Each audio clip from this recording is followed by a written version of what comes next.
What's going on, guys? That's right. It's the Boxing Source here. And with it being Tuesday night, y'all know what it is. It's an episode of Real Boxing with Coach Ronnie Shields. What's going on, everybody?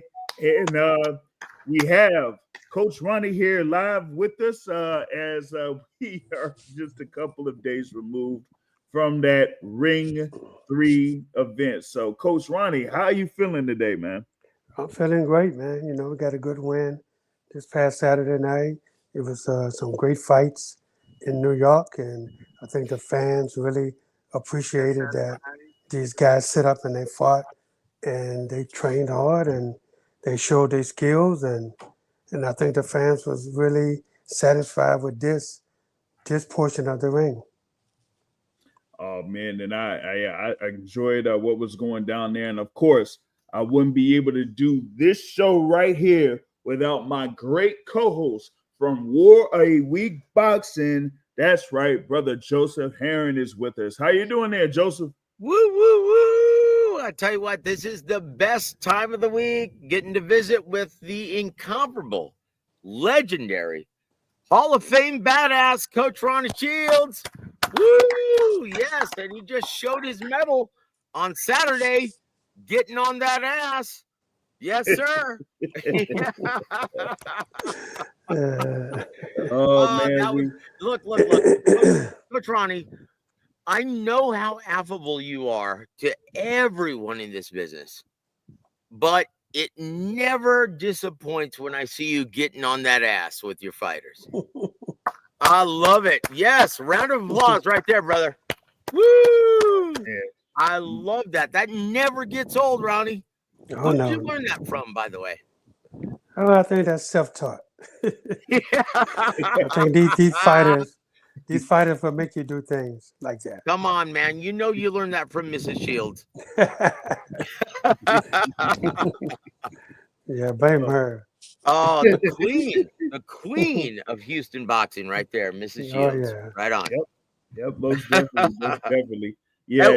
By the way, this show is brought to you by our Lord and Savior, Jesus Christ. Jesus Christ. Yes, sir. Thank you very much.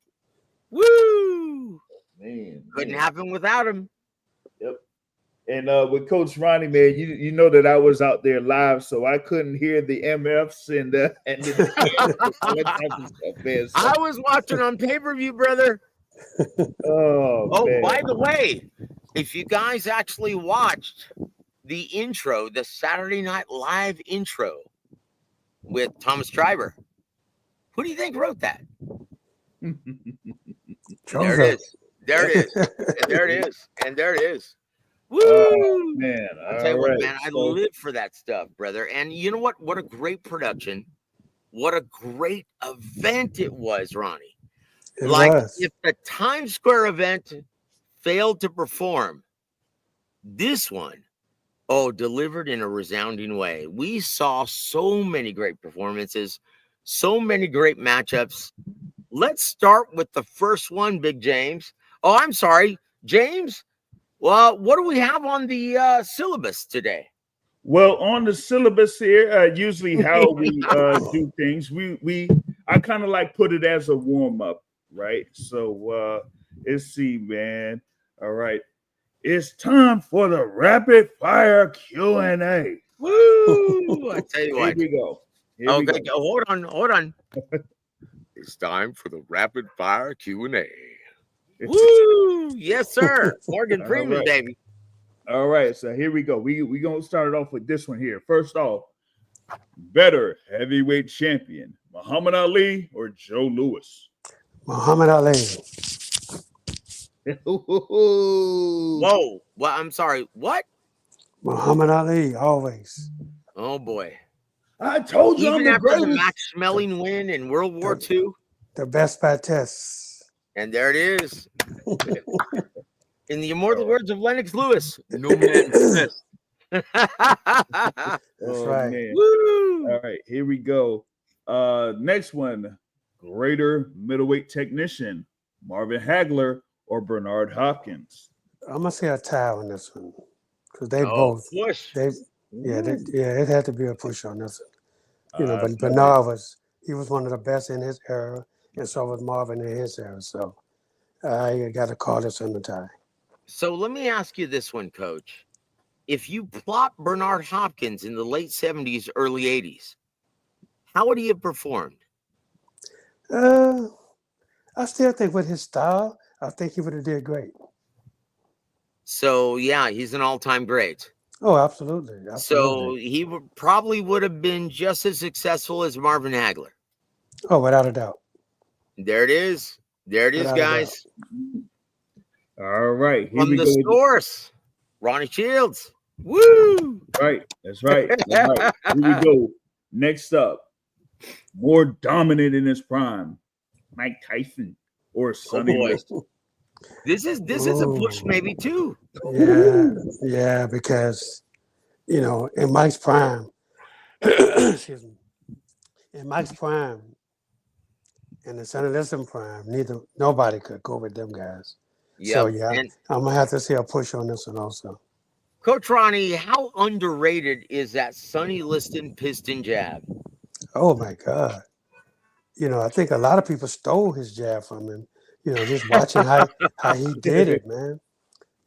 I mean, he was just unbelievable. I know Jamal Charlo did. Yeah, and for heavyweight, yeah, because I'm the one made Jamal start using that jab like that. There it is.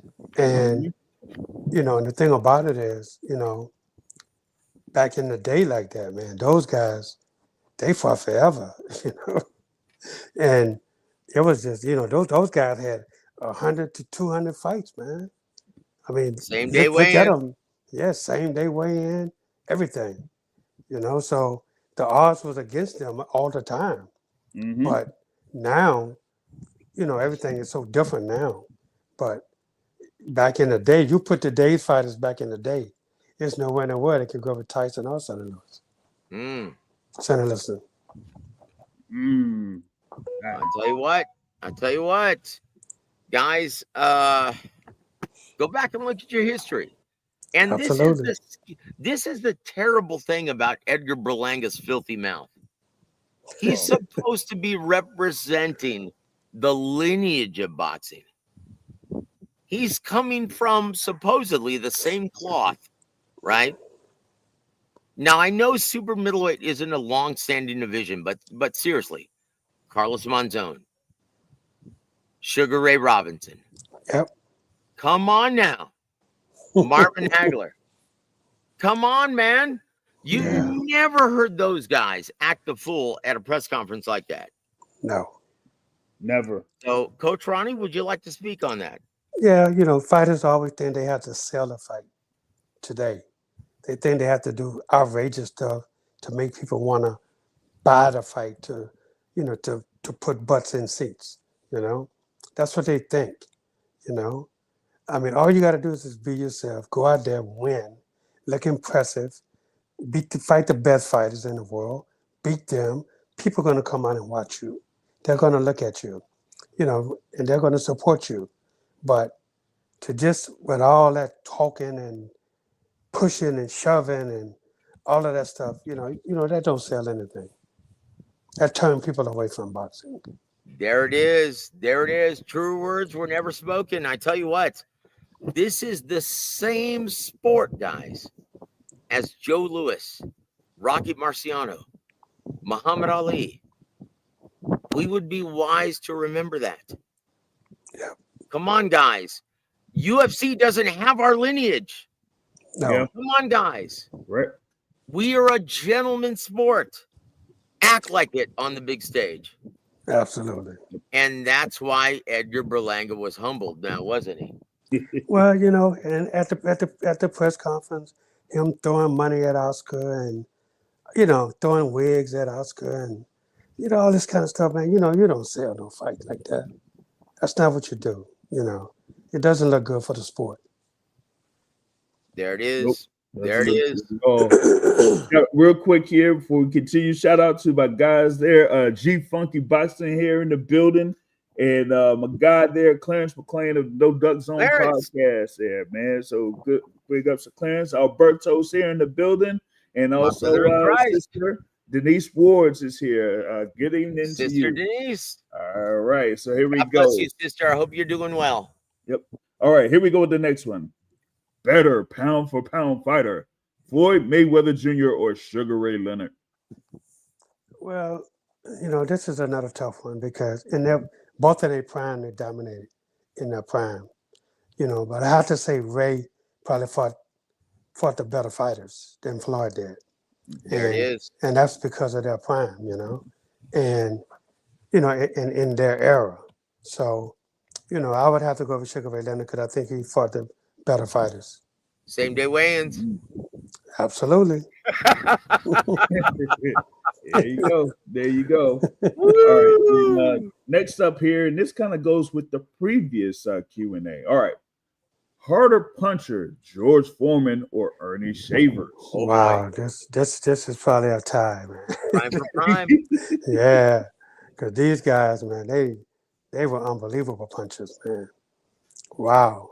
Hitting you with tree trunks, coach. Yeah, even after they got up in age, George was still knocking people out. Ernie Shavers also. Just ask Jerry Cooney. Oh yeah, Jerry Cooney. He'll tell you that's no joke. But yeah, I would have to say a push on this one too. There it is, guys. There it is. Some really good ones today.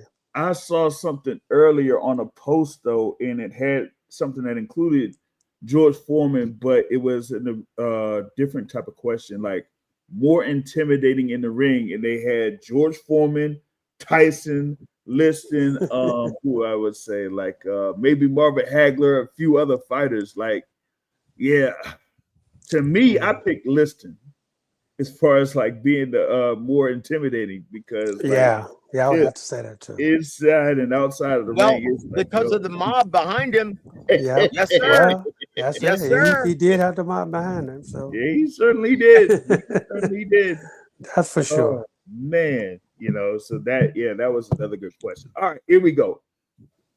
Better trilogy: Gotti versus Ward or Ali versus Frazier? Oh, wow. Push, coach. Yeah, man. You have to go with the push on this one. Man, let me tell you something. I would pay still today to go watch this. Even if it was on the big screen. I would do that. Oh, man. Do you remember the days, coach, when we had to pay? Like I was a kid and I went to go see closed circuit with my pops at the Majestic Theater. Absolutely, the closed circuit. Oh my gosh, closed circuit was so beautiful. Yeah. And dude, with like 3,000 fans, it was the next best thing to see in a fight live. Absolutely. Why don't we do that again? They need to. That's a lot better than pay-per-view. Yeah. A lot cheaper too. Amen, brother. Real quick, my guy Clarence McClain says, smash that like button, and then salute to my guy there, K_ in the building there, checking in from Supreme Beast Boxing Talk, man. I did find the thing. It said, wait a minute. What does that mean? K_G. What does that stand for? It's the thing to play on his name, I think it is. So that's what it is. And I found the thing there. It had Liston, Tyson, Duran, Hagler, Foreman, or Tommy Hearns as most intimidating in their prime. Oh, wow. I think the first one, Liston. Okay, hold on. I have a problem with this, right? The boxing voice, right? Ness from the Boxing Voice, and Ness. He's a good guy, but you would think as long as he's been in the business, as long as I've been, he would know more. He actually said that Shakur Stevenson would piece up Roberto Duran at 35. Oh, never. No. Never. Roberto Duran would run his ass out of the ring. No. Same day weigh-ins, 15 rounds. I'll go into that in detail in one of the fact or fictions that we have and why Duran would ooh, it wouldn't be close. All right, Smoke his ass here like we a go. cheap cigar. Here we Yes, go. I said it. All right, next one. Alberto has a beat. Best defensive wizard: Pernell Whitaker or Willie Pep? Oh boy. Oh man, you know everybody knows Pernell Whitaker's my boy, man. But he stole a lot of stuff from Willie Pep, so Yep. I gotta say Willie Pep. There it is. There it is. And you know what's amazing? The what's it called? The Uptown Onion Farmer, Yeah, right? Carmen Basilio. Carmen Basilio. Yeah, They asked him, who is the greatest fighter you've ever seen? He said Willie Pep. yep, There it is.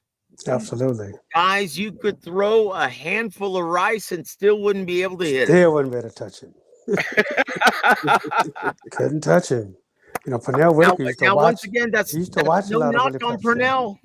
No, he used to watch a lot of Willie Pep. That's where a lot of stuff he does, he got it from. Yeah, all the mannerisms and movements. That's what. Yeah, I'm telling you. Let Absolutely. me ask you something, Coach. Do you think that this generation of fighters is lacking because they don't study historic fight tape? Absolutely. There it Absolutely. is, guys.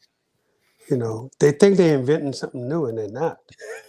There it is. Oh, Hey, man. James, Yep. that's the quote of the night. Yep. There That's you go. it. Yep. All right, here we go with the next one. Greater comeback: Muhammad Ali in Zaire or George Foreman regaining the title at 45 years old? Wow. Oh, wow. This is a good one. I'm going to have to go with a push on this one. There it is. Yeah, There I it just have to, you know, because it's hard to say, you know, which one was greater. I think they both was great. And, you know, with Foreman at 45 years old, I mean, that's remarkable, of course. But still with Ali and Zaire, oh my God. You know, so yeah, I had to say a push on this one. I can't disagree with that. That's no Jody Watley here, brother. Yeah.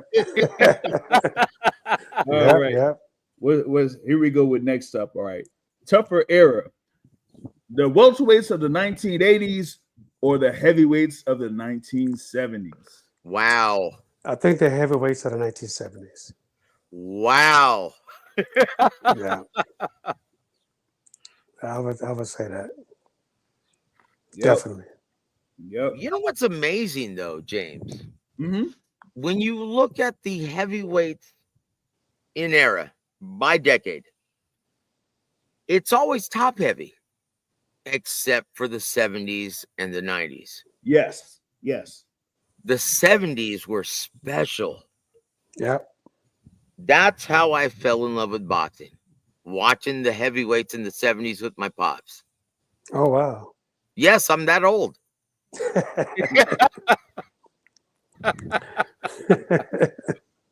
That's it. That's it. Yep. And you know, like you said, in reference to talent, you talk about the 70s heavyweights, and I felt like that also with the heavyweights in the 90s. It was just like all of those guys, and it made for such great fights with every one of them. So, man, yeah, this is also this is a tough one, but yeah, I have to go with the 70s heavyweights on that. Guys, even the 70s and the 90s heavyweights, even the C-level fighters went to war. Yep. Oh, yeah. Yep. Everybody. Yes, absolutely. Dude, there were great fights. Yep. Like all of them. It was like, well, guys, come on. Like, oh my goodness. It was superhuman, Coach Ronnie. Oh, it was. No doubt. Hey, Joe, I might see if I could make a top 10 for the next show that's just going to deal with one decade of fights within one of these divisions. And it'll end up being really good if I could put it together. All right, here we go with this next one. All right. Faster hands. James, because we're doing the tight 60, let's go to the top 10. All right, so we'll do that here. Faster hands, Mildred Taylor or Roy Jones Jr.? Oh, this is close. This is a close one, but I got to go with TNT. Mildred Taylor. Mildred Taylor was special, Coach. Yes, he was. Yes, he was. Absolutely, he was.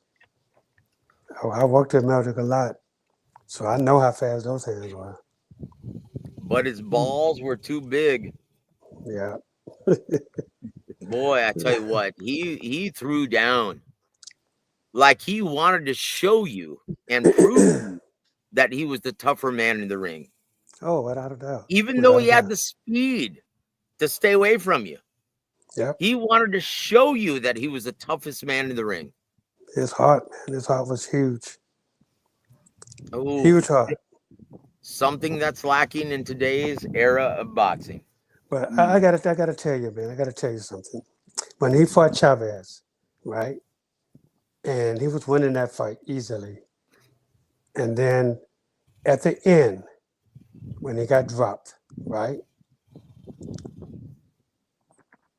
There's a picture of Georgie Benton and myself reaching out to try to grab Lou Duva from jumping up in the ring. And people still don't know to this day what happened. You know, the crowd was so loud, right? Lou wanted to make it seem like the bell rang. Is why he jumped in the ring. Oh boy! But the bell hadn't rung, and that's what got Mildred disqualified. It wasn't a TKO; it was a disqualification because Lou Duva jumped in the ring before the bell. And there's a picture of us reaching out, trying to grab Lou and pull him back. There it is. And all Mildred had to do was take that 8 count, and the bell was going to ring before, you know, Chavez could have got to him again, and Mildred wanted to fight. There it is, guys. You heard it here. There it is. So go easy on Richard Steele, please. Well, no. You can't fault Richard Steele. It wasn't Richard Steele's fault that Lou jumped in the ring. That's what I'm saying. Yeah. That's what I'm saying. He's no Eddie Cotton. No, Richard Steele's a great ref. Yeah. Yes, he was. He was a great referee. Did I just say he's no Eddie Cotton? but you know, look, he did what the rules say. You know, Lou jumped in before the bell rang, so he disqualified Mildred. That was it. So before we go forward, Coach, talk about Lou Duva. That guy was the master motivator, wasn't he? Oh my God, yes he was. But Lou hung out with all of the old school guys like Rocky Marciano, Joe Louis. Lou was in training camps with all of these guys while watching how everything went down. And he tried to implement that into these fighters of the 80s, you know. He tried to implement that with these guys. You know, Lou found all the tricks that they did, and, you know, him and Georgie Benton, and they would get together and say, this guy got this style, so look, here's what we got to do here, we got to do that. And, you know, and I was looking at Canelo, he fought Bivol, and how he was beating Bivol's arms down. People thought that was new. People actually thought that was new. Yeah, a lot of people actually thought that was new. Oh, he just beat his arms down. You know, that's old. That's that's ancient. You know, man, we've been teaching that forever. Yep. I mean, just like the foot stomp. Everyone thinks the foot stomp is new. Yeah, come on now. It's kind of like a simple strategy. You want to make sure that your opponent is like, weakened and stuff like that. So you hit anything, especially their arms, because they're gonna have to hit you back with them. So look, let's be fair. The fans regurgitate what the commentators say. Yeah, absolutely. They do. So they think it's something new. Absolutely. Let's be honest. Chris Mannix, do you think he knows about that? Man, you can plead the fifth, Coach. No, I'm saying that. Right, I'm saying that, not you. Yeah, you could plead the fifth, but you can say Chris Mannix and you can say Mike Carpenter. Oh boy. All right. Chin, So all right, yeah. let's go. All right, here we go. We're gonna do this here, free flowing. So oh man, we might need another voiceover for this particular segment. All right. It's time for the Real Boxing Top 10. Bring. All right. And this time here, the Tri-State area, brought to you by Grace Papaya. Grace Papaya. All right, here we go. This category for this time around is top 10 worst decisions over the last 40 years. And this is kind of like a theme here for this Something week. tells me Pernell Whitaker's in here. Oh, man. All right. So if you're ready, Coach Ronnie, let's do this. Let's show it. And here we go. Number 10.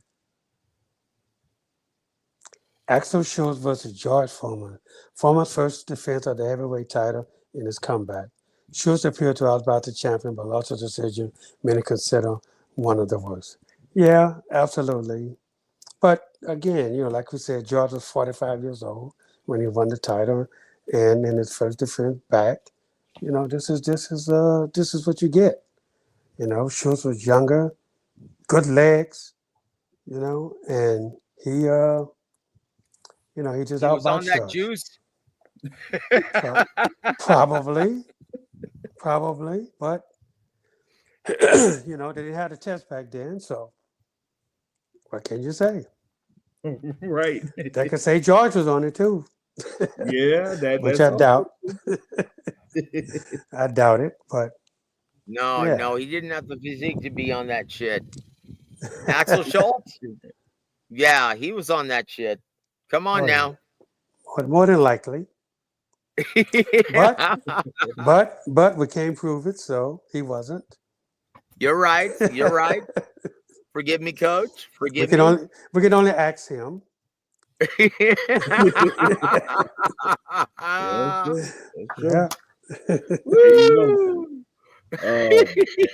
That was a crazy one there on that front. And Foreman was able to get through that and come through with that decision win. And let's be honest though, Axel Schultz won that fight. Yeah, he did. Come on now. He definitely did. He was on that shit. He won that fight. Oh man. All right. Here we go. We're just ready like Imam Khataev. He was on that shit. Oh man. Yep. I said it. Well, I mean, I got the pictures to show how many dots were in his back. He was built like a brick shit house. Come on. We're going to get into that a little bit later here as well. All right, here we go with number 9. Jeff Horn versus Manny Pacquiao, 2017 in Brisbane. Horn won a highly controversial unanimous decision in a fight where Pacquiao landed more punches and controlled the action. Yeah, I remember that.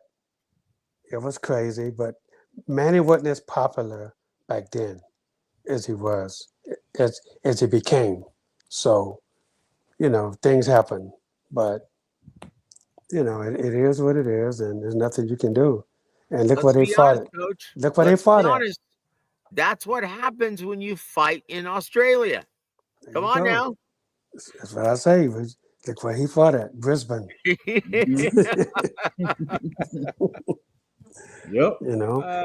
He probably had. Roy? He probably had. Roy? Why did you go fight Danny Green? And come on now. Yeah. They had their own kin folks as judges and referees, and there's nothing you can do. But it's their fault because they went there for the money. They signed under the dotted line. Yeah, there it is.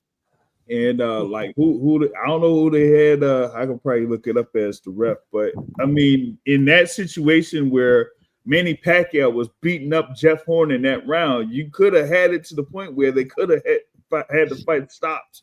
Yeah. You know, and they didn't do that, and I'm like, oh, come on, what is Hey, well, let's ask Terrence Crawford how good Jeff Horn is.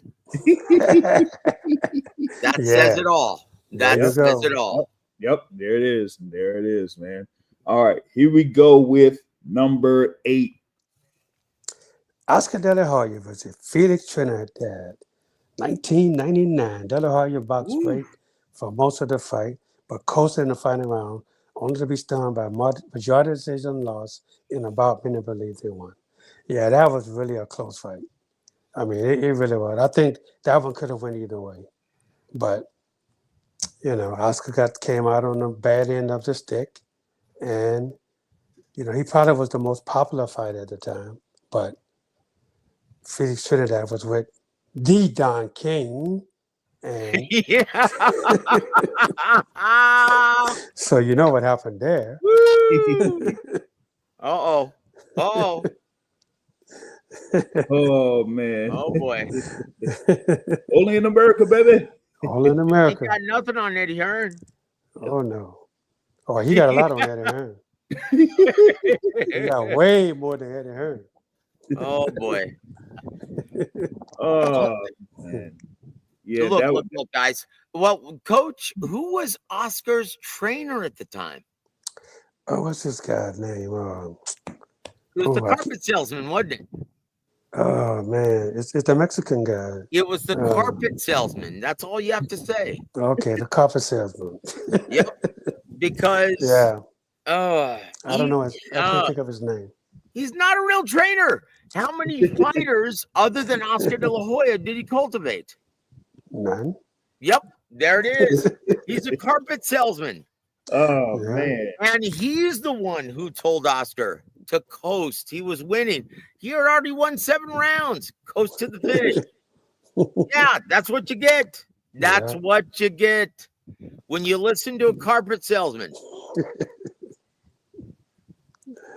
Oh, I think it was was it Robert Alcazar or something? Or I forgot who it is. Chief Funky said it was that same Alcazar. So Alcazar, that's him. Yep. That's him, Alcazar.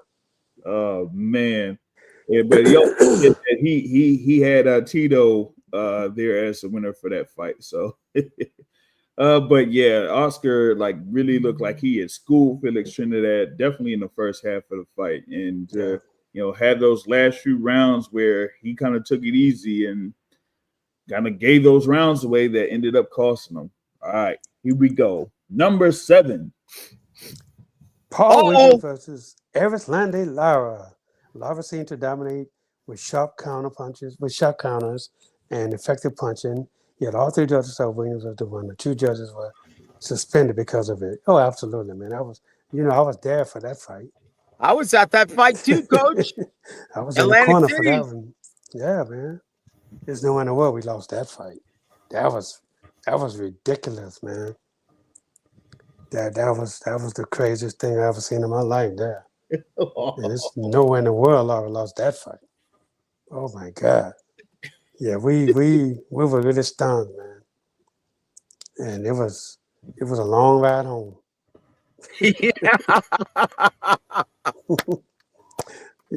That was a great card, though. Yeah. That was a great card. Yeah, it had Goose and Tudor Promotions. Yeah. That was a great card. Chris Arreola was on it fighting Friday. I can't pronounce his last name. Ahunanya. Yeah, That's Friday. It. And also Rico Ramos. Yeah. He fought a great fight. Rico, that's a name I haven't heard in a long time. I was right there. Yep. It also oh my gosh, that was back 18 years ago? Cornflake was on the card. Oh, stop it. Stop it. Cornflake was not on the card. Maybe he was. Maybe Cornflake Daddy. Nope. I'm looking at it right here. Cornflake was on the card. Man, come on. Are you serious? Yep. Come on. July Cornflake in the 4-round stage. He had to be 10 years old, man. He had to be in the 4-round stage. Yeah, pretty much 3-0. Yep. Mm-hmm. There it is. There it is. He was 3-0. Yep. Yeah. But it was a great card, man, from start to finish. Goose and Tudor Promotions. Tom Brown is matchmaker. Great card. Great card. Yeah, yep. You From said top to bottom. Yeah, G fucking says Lara Definitely was robbed. robbed. And, Definitely robbed. Definitely robbed. Shout out to Lance here in the building, man. What's happening with you there? All right, here we go. Number 6. Jose Luis Castillo versus Floyd Mayweather Jr. 2002. While Floyd Mayweather won officially, many ringside deserved it. Castillo deserved the nod due to aggression, volume, and ring generalship. Oh, absolutely. That's the fight Floyd lost. That's his only loss on his record. That's the loss on his record. You know, he came back and fought him again and revenged it and really won the fight. But the first fight, he definitely lost that fight. Like, Coach, when you go back and look at it, you notice very quickly, Floyd didn't do anything to win that fight. He didn't. He didn't. Because what is the primary scoring criterion? Clean, effective, and consequential punches. He didn't throw anything. Nope. Castillo throw anything. Yep. Yeah, that was the thing. He didn't throw anything on that, so you can't really say they beat Alcazar. It was Alcazar, the carpet salesman. Yeah. That's what you were saying. I knew it. But yeah, as you said, Mayweather eventually in the next fight, but I don't know, maybe it was one of them top ranked specials here for the first fight. Yeah. Because he definitely won that fight. Oh man, yeah, that was something, man. That was something. All right, so we have that at number 6. Now we go to number 5, and this one was a pretty interesting one. Grenady Golovkin versus Canelo Alvarez. Many had Triple G winning a close but clear fight. Yet the judges returned a controversial draw. Adelaide Bird. Yep, Adelaide Bird. Boy. Everybody know Adelaide Bird. Yeah, that's pretty much it. Yeah, I mean, it's everybody thought Triple G won that fight. You know, I really thought Triple G won it, but you know, I know he wasn't mad because of the draw, because that's not a loss. And eventually, he was able to get another fight, and make more money, which was great for him. So, you know, he came out to win on that end of it. Let me ask you something, Coach. Let me ask you something. In my opinion, the second fight is the one that should have been scored a draw. How did you score the second fight? Yeah, I really had the second fight a draw. I really did. Yeah. The first fight I thought Triple G won. And then the second fight I had it a draw. Look, you know, these two styles was perfect for each other. You know, and that's the reason why, you know, we had good fights. You know, it's the same as Gaddy Ward. You know, the styles is what made the fight so good, you know? And that second fight was amazing. Fight of the year. Oh, without a doubt. And Canelo finally let his balls hang in the center of the ring. He did. He did. Absolutely. He became a man that night. Fight. He did. He became a man that night. Because if you notice, after that fight, he was knocking everybody out. You know what? That's true. That's true. That's true. He was knocking everybody out after that fight. Yep. He had his like little run there on that front, and he did. But like y'all said, it was a battle of two styles that just definitely meshed with each other. So you know, at least those first two definitely close on both fronts there. But yeah, the first one, a lot of people thought that Gennady Golovkin pulled that one off. But as you say, Adelaide Bird, I guess she was giving rounds just to, you know, write 10-9 on the scorecard and didn't really look and just put 10-9 Canelo. All right. Let's be honest. Let's be honest, guys. Adelaide Bird, she had a flaw in her scoring process. She favored the boxer puncher. Always. She did. Always. Always. Did. That's the reason why Golden selected her. Oh, without a doubt. Yep. All right, here we go. Number 4. And this one is kind of a little bit, not necessarily a pro fight or whatever it is, Oh, but we can do it. Roy Jones Jr. versus Park Sanhan, 88 Olympics. Although not a pro bout, this Olympic decision remains one of the worst rivalries ever. Jones yes. dominated, but was denied goal by questionable judging. Oh, without a doubt. Oh, my This is when word. amateur boxing was really, really starting to get the politics was really terrible. Oh, Back in '88. I mean, after the United States had did so well, in '84, they didn't want to see that again.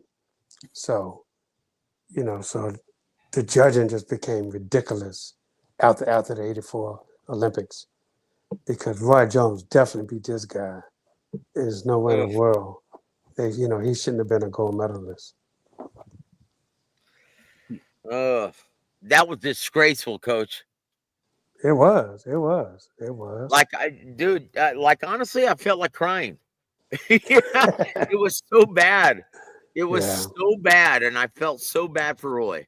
But Yeah. I will say this: with the amateurs and then watching him in the Olympics, there was no doubt that Roy was going to be a complete badass as a pro. Oh, no doubt. There was no doubt about that. No doubt about that. Love And, it. but just think about this, right? After this fight, when is the last time you heard of Park Sanhan? And there it is. And there it is. Man, Woo! if I had my soundboard connected, I would just hit the crickets. Yep, and G Funky said, "Yep, terrible decision." Roy was crying on his way out the ring. Yep. Oh, yeah. I was crying with him. Yep. I think everybody was crying with him. Yep. Yep. That was terrible, disgraceful. Yeah. Mm-hmm. So why are we fighting so hard to be in the Olympic Games in LA? I don't know. Do we want to see more of that? Yeah, and of course they had to try to get boxing back into the Olympics. Do we want to see more of Imam Khataev? Did I say that out loud? Oh man! All right, let's see if we can get to these top 3. Here we go. Number 3. Lennox Lewis versus Vanderhoof, 1999. Lewis controlled the fight with his superior skill and accuracy, yet it ended in a head-scratching draw that led to public outcry in a Senate hearing. Yeah, absolutely. I remember this. This was really, it was crazy. And, of course, I've always worked at Holyfield for a long time, not in this fight, but he definitely lost this fight. And again, Don King.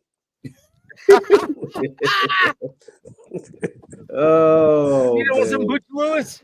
Here you go. Like I said, man, hey, only in America, baby. You're like, hey, there's no way he was gonna let Lennox Lewis win that one. Absolutely. But yeah, Lennox Lewis definitely outperformed Vander on. Can you pull up G Funky's last comment? Let me see what he says. He says Prime Evander beats Lennox easy. Whoa. Whoa. Coach, Wow. what say you? I don't know. Because a prime Lennox would have been hard to fight. A prime Lennox would have been tough. So it would have been a tough ass fight. I'm telling you. That would have been a really tough fight. That would have been good to see they both in their prime fighting each other. But it would have been tough. Let's be honest. A younger Oliver McCall knockout Lennox Lewis. Evander Holyfield whoops that ass. Right? Because he's too liberal with that right hand. It's a great fight. Yeah. But Evander knocks him out. But as soon as he got Emmanuel Stewart and started working behind that intelligent jab, that's when the problem started. Yep. That's a prime Lennox Lewis right there. Oh yeah. That's the majesty of Lennox of Emmanuel Stewart, guys. Oh yeah. Yeah. With Emmanuel in the corner, but either one of them, I would have to go say that guy won. That guy will win. Yep. Yeah. There it is. As And you I have to says, say this. I have to say this before we move forward, right? yep. Andy Lee, under the tutelage of Emmanuel Stewart for so many years, he's turning into an excellent coach. Oh yeah, he is. He's really good. Absolutely. And I have to tell you, I feel bad for my brother Sugar. Because Why? Andy Lee's getting all of his assignments. But hey, that's the way the cookie crumbles. Right. That's the way the cookie crumbles. All right, we got a couple more here, and then we gotta move forward. So here we go with number 2. Pernell Whitaker versus Julio Cesar Chavez in a fight where Whitaker clearly You mean outboxed this Chavez. isn't number 1? The judges somehow called it a draw. It should be. Man, let me tell you something, man. We went to San Antonio for a month, and Pernell wanted to go there. He said, I got to win some of these fans over before I get there. So he did. So we went to San Antonio for like 6 weeks. San Fernando Gym? San Fernando Gym, absolutely. And man, he worked his butt off and he did everything right. He did everything he was supposed to do. And he said, there's no way in the world this guy gonna touch me. He said, I just gotta fight the judges. He said, I think I'm getting so many people in the crowd that's gonna be voting for me, because we're going down there. And man, he did so much stuff in San Antonio. And people just flocked around him wherever we went, whether it was going out to eat or just whatever. He liked to walk the Riverwalk so he could just meet people. And man, so many people say, man, we're rooting for you. And I tell you, Chavez still had the crowd. He had the majority of the crowd. But Pernell he won over a lot of them. And even during the fight, after they announced the decision as a draw, you heard boos all around. Yep. Because they know I was Pernell one of the won ones that booing, fight. Coach. Yeah. Me and my pops, we went as fans. This is before I got into the business. And I'll say this. In the first half of the fight, all we heard was Mexico, Mexico. Yep. And then after the fight, everyone was pissed. Oh, yeah. Everyone was pissed. They said Absolutely. Chavez lost that fight, guys. Oh, yeah. No doubt. He knew it. But that's why he wouldn't promoter that night, Coach? Don King.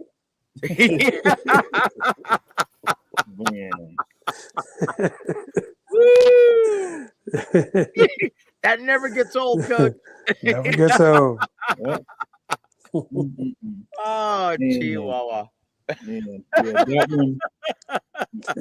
one was just an absolute travesty, and I felt like Pernell won that fight, and I felt like he won another fight that isn't necessarily in this top 10, but we'll touch on that here later. But we're gonna get to number 1. How is that not number 1?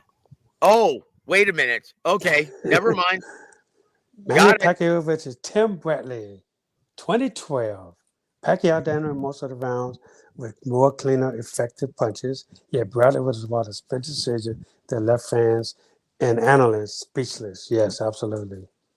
That was terrible, Coach. Oh yeah, this was a terrible, terrible one. But Timothy Bradley at the time was, he was really the face of boxing in 2012. Yeah, and then Pacquiao came along though, and Pacquiao just put a whipping on that ass and they stole it. Simple. Woo! That was simple, man. And that was crazy, and everybody, nobody could believe that decision, man. Nobody could believe what happened. It's funny when you go on BoxRec, right? Yeah. And look how that fight was scored. It lists me because I was at ringside, right? Right. And they got a record of everyone at ringside, and I was there for Fight Saga. And who was the guy who used to trade barbs with Floyd Mayweather on ESPN? What was his name? Kenny. Oh, shoot, what was his last name? Brian Kenny. Yeah, Brian Kenny. Yeah, Brian Kenny. Yeah, He Brian was Kenny. the Brian Kenny. only one on Media Row who scored the fight for Tim Bradley. Wow. That just goes to show you why he's not calling fights any longer. Right. Yeah. There it is. Have you Yeah. guys ever wondered what happened to Brian Kenny? Yeah, I did. There it is. Absolutely. There it is. There you go. So Yeah. Yeah. that, folks, Hey, is mystery solved, guys. and, There it is. and that is the top 10 for this segment of Real Boxing with Coach. You know what, Ronnie Coach? Shields. That was awesome. awesome. That was awesome. And the reason why we're focusing on robberies, well, because a lot of fans, for some reason, think Khataev actually won this fight this past Saturday. Coach, what say you? Well, here's the thing. We're all looking at the same thing, right? And I mean, it's simple. I thought we won at least 7 rounds in the fight, And, look, we got to give Khataev a lot of credit because we knew he was a tough fight coming in.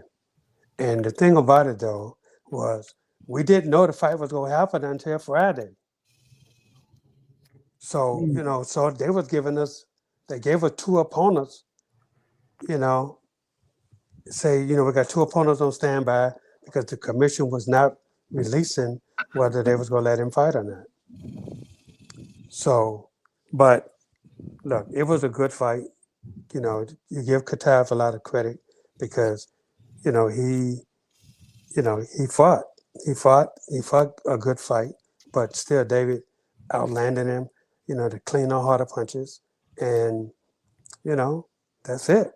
There's no ifs, ands, and buts about the decision. So once again, guys, understand the scoring criteria. Clean, effective, and consequential punches landed. That's it. Now, let's be honest, guys. Whenever David let his hands go, yeah, Khataev had no answer for it. No. When Morrell let that jab go, Khataev had no answer for it. So let's be honest, though, Coach. Let's be honest. Because I heard you in the corner, brother. I heard you in the corner. You sounded as frustrated as I was. Well, I have to, at some point, you have to get your guy to make him understand, how we trained and what we trained for. And you have to let him understand. I just had to make him get urgent in the fight. Because if I just tell him, okay, you won that round, you won it. No, I can't tell him that because then he's gonna slack off, thinking, okay, this is that, this is that, this is this. I have to make sure, that he understand the urgency of this fight, and and I have to scream and holler at him and make him understand that this is urgent. Here's what I want you to do. I want you to get out there, back him up, put the pressure on him, and to make it no doubt. And and he did that. And when he did that in the back half of the fight, it was an easy fight. Easy. Absolutely. Yes. Easy. Like, easy. Question. He had no answer for it. No, now, none Coach, at all. I'll ask you this. Whenever he stepped to the right, Khataev was open for the overhand left. Was David's left hand compromised? Why wasn't he throwing it as much? Well, he felt out of position. You got to remember he's a southpaw. Yep. So, and when southpaws go up against, you try to throw that overhand against a straight right hand, you're going to lose every time. You got to remember David is taller. So a straight punch coming at you and you trying to throw overhand. And if you don't land that punch, you're going to be wide open for that right hand. So that's definitely something that we want to stay away from. Pearls of wisdom, guys. Pearls of wisdom. There's the coach. There Look, you go. and I'll say this. I'll say this after this victory, guys, and I'm beating the drum right now. It's time. It's long overdue. Coach Ronnie Shields needs to be in the International Boxing Hall of Fame. Yes, I said it. And I'm going to be saying it for the rest of the year and in 2026 because he's a badass and he's put in his time. Come on. Like, think about Al Bernstein is in the Boxing Hall of Fame. Oh, we gotta talk Sylvester about Stallone is in the International Boxing Hall of Fame. Come on, guys. It's long overdue. Start banging the drum and making some noise for Coach Ronnie Shields. He's a bad okay, I was gonna cuss, but you know what? He's a bad MF, guys. He's put in his stripes. He's paid his dues. Come on. Yep. Start banging the drum on the social media pages. Coach Ronnie Shields deserves to be an inductee into the International Boxing Hall of Fame. Yes, there I said it. Mm-hmm. I've been sitting on my hands long enough. There you go. There you go. All right. Now, with that being said, we got like a few minutes left, so we can only do a few of these, right? So if you're ready, Coach Ronnie, we could go into this here. All right. Hey, this is Fact or Fiction, y'all. Hey, listen, ain't no ducking or dodging nobody. It's time for Fact or Fiction. All right. So with that being said, and with Joe's great speech there about you getting in the International Boxing Hall of Fame, guys, I couldn't help it. It was long overdue. I should have said it last year. Yeah. I shouldn't have to go over to Kenneth Soda and Strong Arms. Oh, did I say that? All right. Speaking of one of those guys that Joe mentioned, here we go. Al Bernstein is looking for attention when he says that the only sane conclusion when scoring Morrell Khataev is giving 8 rounds to the Russian juicer. Come on now, Coach. Oh my God. Well, look, the guy, he failed drug tests. He was built like a brick shit house. Yeah, he failed drug tests. He did. He failed drug tests, and he's on suspension over in Russia. But he's been fighting, and he fought in Australia. They let him fight there. New York let him go ahead and fight here. So what can you say, man? If the dude is doing it, and they're still letting him fight, what that say about these commissions? There it is. There it is. So, Coach, are you guys interested in a rematch? I would love to rematch this guy. Hell yes. Absolutely. Woo! I would love to rematch this guys, guy. What did I tell you about Coach Ronnie Shields earlier in the week, during fight week? Champions and real fighters, they run to the challenge. They run to the challenge. Yep. They don't run away from it. Real badasses, real champions, badass guys like Ronnie Shields, they run to the challenge. This is what they live for.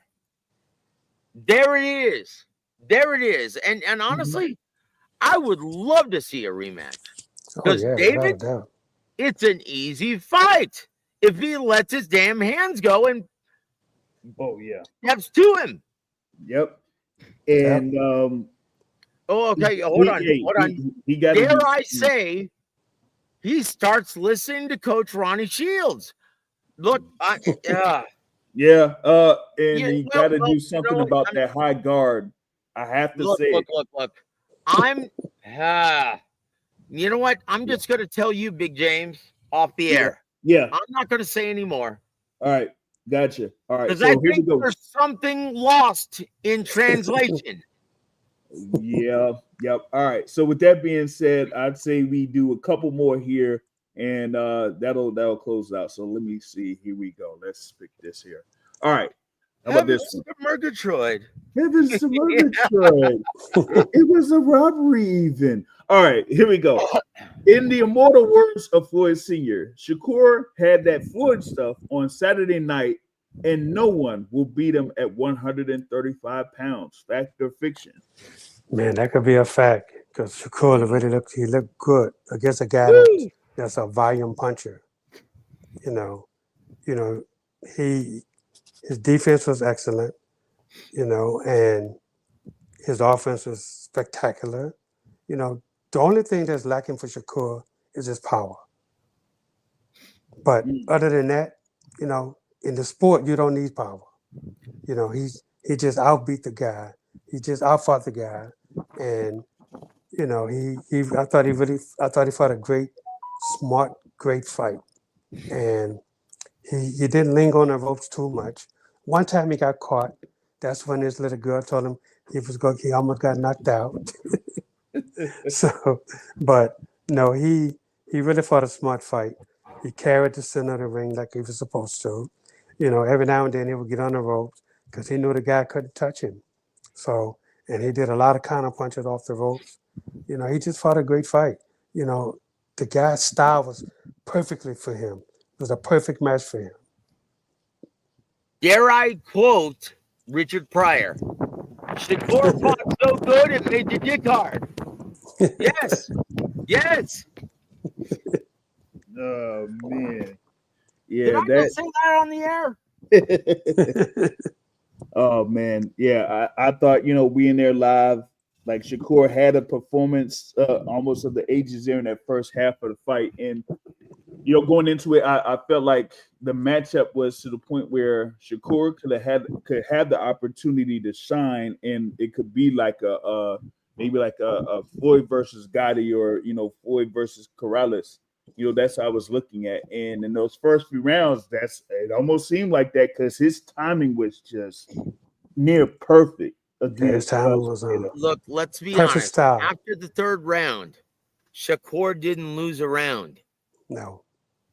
Nope. He whooped that ass. Yeah. Like honestly, and it was the fight off of the ropes. When he started squaring up on the ropes, I'm like, oh shit, he's gonna get hit. But when he started turning to the side, he couldn't hit him. No, couldn't touch him. Zepeda couldn't hit him. Nope. Not at all. And that just summarized most of the fight there. And Shakur smiling at William Zepeda and smiling at Clarissa Shields and smiling at Terrence Crawford.